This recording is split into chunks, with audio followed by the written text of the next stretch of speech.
Overthinking के radius में ही एक इंसान फुल पीक पर सफ़र करता है या फिर ज़्यादा सफ़र करता है in comparison to real life.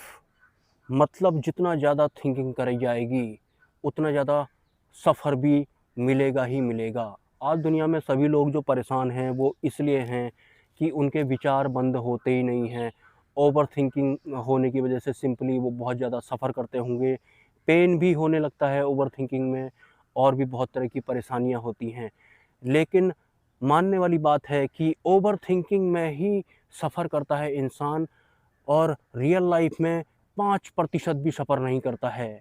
Overthinking के दायरे में जब एक इंसान चला जाता है, भले ही ब्रेन की स्ट्रीमिंग के थ्रू जाए या फिर मन की स्ट्रीमिंग के थ्रू जाए, तो उसके बाद आपको पता है ब्रेन कुछ न कुछ क्रिएट करता रहेगा और मन कुछ न कुछ क्रिएट करता रहेगा। मन को अगर रास्ता नहीं मिलेगा तो वो परेशान होगा, तो इसका मतलब है हम परेशान होंगे। ब्रेन को रास्ता नहीं मिलेगा, कोई एग्जैक्ट सॉल्यूशन जैसा नहीं मिलेगा जहाँ पर कि वो एक हुक लगा सके या फिर पिन लगा सके, तो वो खुद परेशान होता रहेगा और इसके फलस्वरूप हम भी सफ़र करते रहेंगे। तो सिंपली अगर लोग विचारों को शांत करना चाहते हैं तो इसके लिए बहुत तरह के सॉल्यूशन दिए जाते हैं। जैसे कि बोला जाता है कि आपको बहुत लंबी-लंबी साँसें लेनी हैं। वैसे लंबी-लंबी साँसें अगर आप लेंगे जब आप ओवरथिंकिंग में होंगे, अगर आपको याद आ जाता है तो आपको काफ़ी रिलीफ़ मिलता है। लेकिन this is not the permanent solution. इसके अलावा और भी बहुत तरह के सॉल्यूशन बताए जाते हैं, जैसे कि बोला जाता है कि जो भी विचार आपको आ रहे हैं, आपको उसको देखना है कि ये विचार जो है मैं इसको देख तो रहा हूँ, इसका मतलब है जिसे मैं देख रहा हूँ वो कोई और है, क्योंकि हम किसी दूसरे को ही देख पाते हैं। तो दूसरा है मतलब ये मेरा अपना तो है नहीं, तो फिर मैं इस विचार को पकड़ कर के क्यों बैठा हूँ, कुछ इस तरह से भी विचारों को देखा जाता है। लेकिन ये भी परमानेंट सॉल्यूशन नहीं है।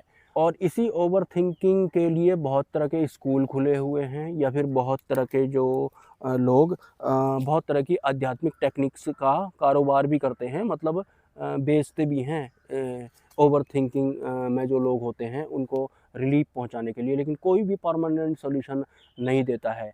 असलियत बताऊं तो आपको मैं, सबके सब लोग बस कुछ भी करके मेरी ये ओवरथिंकिंग जो हो रही है ये मेरी बंद हो जाए, मतलब भले ही मैं मेडिसिन लेकर के ठीक हो जाऊं, मेरा बुद्धि शांत हो जाए, मन शांत हो जाए, या फिर मेरे को कोई किसी का कोई मेरे को ट्यूनिंग सुनाई पड़े, कोई भजन सुन लूँ, मैं किसी माया वाले आत्मज्ञानी के प्रवचन सुन लूँ, तो थोड़ी देर के लिए तो मैं शांत हो ही जाऊँगा। आई मीन मेरा मन और बुद्धि या फिर विचार वगैरह शांत तो हो ही जाएँगे। तो यहाँ कहीं भी परमानेंट सॉल्यूशन नहीं होता है। और इस दुनिया में जो भी लोग कहते हैं कि ये दुःख क्यों चलते हैं यहाँ, सुख क्यों नहीं हो जाता है सब जगह में, तो जो भी लोग ऐसी मेंटालिटी रखते हैं वो माया में होते हैं। सुख दुःख के पार जाना होता है। और कुछ लोग अहंकार को नहीं जानना चाहते हैं अपने, मतलब वो लोग अहंकार के बारे में अगर कोई उन्हें बताता है तो वो लोग कहने लग जाते हैं उसी से जो उनको बता रहा है कि अहंकार है आप में, उसको आपको कम करना पड़ेगा। तो वो उसी से बोलने लगते हैं कि आप में भी तो अहंकार है। कमाल की बात है, आप अहंकार ऐसा ही होता है, ये आपके ही खिलाफ लड़ना शुरू कर देगा। आप कहाँ इसको पकड़ोगे? अभी तो आपको अहंकार को थोड़ा बुद्धि शांत करके, या ना शांत है तो कोई बात नहीं, जानना है उसको किसके बारे में बात हो रही है। गुरुजी ने अहंकार के बारे में बताया है, तो पता तो करूँ मैं अहंकार के बारे में। ये नहीं कि मैं गुरुजी को ही उल्टा बोल दूँ कि तुम भी तो अहंकारी हो, तुम्हारे में अहंकार नहीं है क्या? ऐसे भी बहुत लोग होते हैं, एक्चुअल में इनका अहंकार ही ऐसा कर रहा होता है अपने आप को बचाने के लिए। वरना अहंकार को तो देखने, जहाँ से आप अहंकार को देखने में वापसी करना शुरू कर देंगे ना कि मेरा ये अहंकार है, तो बड़ा सरलता से आप उसको पकड़ेंगे। उसके बाद बात ही अलग होती है। वास्तविक माया पार वाले अध्यात्म है ही बहुत हाई लेवल का, लेकिन कुछ लोग तैयार ही नहीं होते हैं।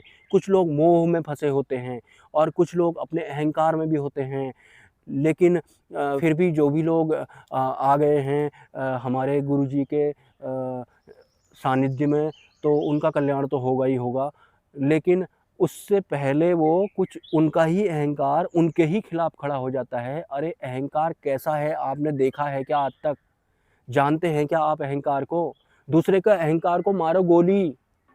आप खुद वो अहंकार को पकड़ने के लिए आपने कोशिश करी क्या? या पूरी दुनिया भरी हुई है, अपने सपने भी भरे हुए हैं दिलो दिमाग पे, और थोड़ी बहुत तो छुट-मुट कामयाबियाँ जो थी आपके जीवन में, उनको पकड़ के आपने अपने आप को कुछ बना रखा है, अभी भी मान रखा है, और उसके चक्कर में आप अपने अहंकार तक को नहीं जानने के, पीछे को मुड़ने की कोशिश नहीं कर रहे हैं। अपने भीतर जाना है, उसकी तरफ को नहीं जाना है। आपको अपने भीतर को जाना है कि अहंकार के बारे में बताया गया तो उसे जानूँ तो सही। कमाल की बात है, अहंकार को जानना बहुत ज़रूरी होता है। अहंकार को अगर आप नहीं समझे ना, तो फिर हमारी आगे को गति नहीं होती है। ये अहंकार को समझना पड़ेगा, ये हर साधक के लिए है ये। और फ़िलहाल आज तो एकादशी है, और मेरी तबीयत आज भी कुछ ठीक नहीं है। हालाँकि मेरे को 2-3 दिन से एक बहुत ही भयानक, मतलब आँख बंद करते ही ऐसा है ना, क्या बताऊँ मैं आपको। मतलब उसकी फ़ोटो मैंने ढूँढी पहले गूगल पे। मतलब एक काला-सा बहुत भयानक, पता नहीं कौन से ग्रह का है वो। उसके मेरे को दिखते ही मेरे को पूरी खोपड़ी में पेन, मैं आपको बता रहा हूँ, अपनी असलियत बता रहा हूँ। अभी बंद करता हूँ मैं आँखें, अभी अभी नहीं दिख रहा है। जस्ट मैंने गुरुजी को उसका गूगल से फ़ोटो ढूँढ करके, मैच करके उनको भेजा था मैंने अपने गुरुजी को। मैंने कहा मेरे को 3 दिन से ये दिख रहा है, ये कौन है? इसको दिखते ही मेरी आँखों में दर्द, मेरे सर में दर्द, मेरे सर में तो बह रहा था, खून बह रहा था, ऐसा लग रहा था मेरे को इधर से उधर। मेरी आँखें लाल हुई थी, अभी पता नहीं कैसी हैं मेरी आँखें। देखो अभी भी मेरी आँखें ऐसी ही पड़ी हैं। मैं बड़े मुश्किल से यहाँ पर पहुँचा हूँ। मैंने सोचा एक अमरूद लाऊँगा, लेकिन अमरूद भी नसीब नहीं हुआ। अमरूद वाला ही नहीं है आज वहाँ जो हर रोज़ बैठता था। ख़ैर कोई बात नहीं। तो गुरुजी ने पता है क्या बोला? उन्होंने बोला कि इसको आशीर्वाद दे करके विदा करो। इतनी बड़ी बात गाइस, जिसको दिखते ही, जिससे मैं भयभीत जैसा हो जा रहा था, क्योंकि अब मेरे को छोटी-मोटी चीज़ नहीं दिखती है भयभीत करने के लिए। मेरे को कुछ ऐसा दिखता है ना, भगवान बाप रे! मेरी तेरी, मैंने तो समर्पण जैसा कर दिया था उसके सामने में, आपको बता रहा हूँ मैं। मैंने समर्पण जैसा कर दिया था उसके सामने में। मैंने कहा भाई माफ़ कर मुझे, क्योंकि उसको देखते ही मेरे सर में दर्द हो रहा था। और दर्द ऐसा नहीं, बिल्कुल खतरनाक वाला बहने वाला दर्द है, जो यहाँ से बहे, कड़ कड़ कड़ कर यहाँ बहे, इस नस से इस नस से इस नस में बहे। तो 2-3 दिन से मेरे साथ ये चल रहा है, आप लोगों को पता है। तो मैं लाइव भी नहीं आया था, लेकिन फिर मैंने आँख बंद करके मैंने कहा गुरुजी ने इतनी बड़ी बात बोल तो दी है, अब चलो पता नहीं मैं लायक हूँ या नहीं हूँ। मैंने भी आँख बंद करके, तब भी दिख रहा था मेरे को, अभी थोड़ी देर पहले की बात है, आधे 1 घंटे पहले की। मैंने उसको आशीर्वाद दे करके मैंने कहा तुम्हारा कल्याण हो जाओ। अब मेरे सर का दर्द कम हुआ है, और अब वो मुझे दिखना बंद हुआ है। हाँ, अब मुझे दिखना बंद हुआ है वो। सो गाइज़, आपको इस चैनल पर या फिर गुरुजी जो भी बताते हैं ना ये अहंकार के बारे में, अरे आप लोगों ने पूरी दुनिया के गुरु को सुन लिया, आप खुद भी गुरु जैसे बन गए, लेकिन आपको नहीं पता है, आपको जो बोला जा रहा है, आपको उसकी तरफ बढ़ना है। हमारा सबसे बड़े दुश्मन पता है कौन होते हैं? मन, बुद्धि, चित्त, अहंकार। यही सवाल खड़े कर देगा आपके भीतर से, तुम भी तो अहंकारी हो, अपने आप को देखो ज़रा। ऐसा कहने लग जाते हैं ये। तो बहुत मुश्किल से एक बार आपकी गति हो जाए ना उस क्षेत्र में कि अहंकार को ही पकड़ूँ अब मैं, है कैसा ये? दिखता है अहंकार, मैं आपको सही बता रहा हूँ, दिखता है वो, बड़ा मज़ा आता है उसके बाद इसको देखने में। हाँ, फिर उस जब तक आप इसे नहीं देखोगे ना, ये तो ऐसा होता है ना, बाय गॉड विकृत एकदम, बहुत ज़्यादा विकृत टाइप का दिखता है अहंकार, मैं बाय। सो गाइस, आज एकादशी का फास्ट तो मैंने रखा ही है फिर भी, और क्या कहते हैं, हिम्मत नहीं हो रही थी मेरी, क्योंकि मैं टेक्स्ट कर पाऊँ किसी को। नीचे मतलब कहीं चलने में डर लग रहा था कि मेरे हाथ पैरों में बहुत ठंड लगता है। मेरे को साल में 1-2 बार ऐसी हालत हो जाती है ना मेरी, मेरे को ऐसा बुखार टाइप का आता है कि मैं ना किसी से बोल पाऊँ, ना किसी को सुनने में, मेरे को बीमार हो जाता हूँ मैं। किसी की बात सुनने में बीमार हो जाता हूँ मैं। किसी को कोई आवाज़ आएगी मेरे आस-पास में, तो बीमार हो जाऊँगा मैं। और मैं बोल भी नहीं सकता किसी से।